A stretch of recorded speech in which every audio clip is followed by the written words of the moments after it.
মাম্মা ভোর 4টেয় উঠেছে, এখন এই 8টা বাজে। ও খেলছিল আর আমি সবজিটা কেটে নিচ্ছিলাম। তারপর ও কান্না করছিল ঘুমাবে বলে, ওকে ঘুম পাড়িয়ে দিয়ে আমি সবজিটা কেটে নিচ্ছিলাম। কেটে নিয়ে ওর জন্য একটু সেলাক করবো বলে চাল ডাল ভিজিয়ে রেখেছিলাম, সেটাই রোদে শুকোতে দিচ্ছিলাম।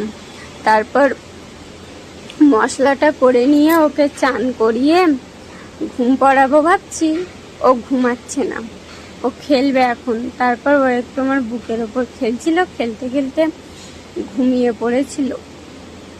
তারপর বিকেলে একটু বাইরে যাবো ভাবছি, বর্ষা হচ্ছে, তাই জন্য মাম্মা একটু ওর পাপার সঙ্গে খেলছিল। খেলতে খেলতে বর্ষা থেমে গেল। তারপর মাম্মা আর আমি একটু বাইরে থেকে ঘুরে এসে ঘরে বসেছিলাম। মাম্মা খেলছিল আর আমি বসেছিলাম। তারপর খেলতে খেলতে ও ঘুমিয়ে পড়েছিল। দেখো কেমনভাবে ঘুমাচ্ছে, আবার জেগে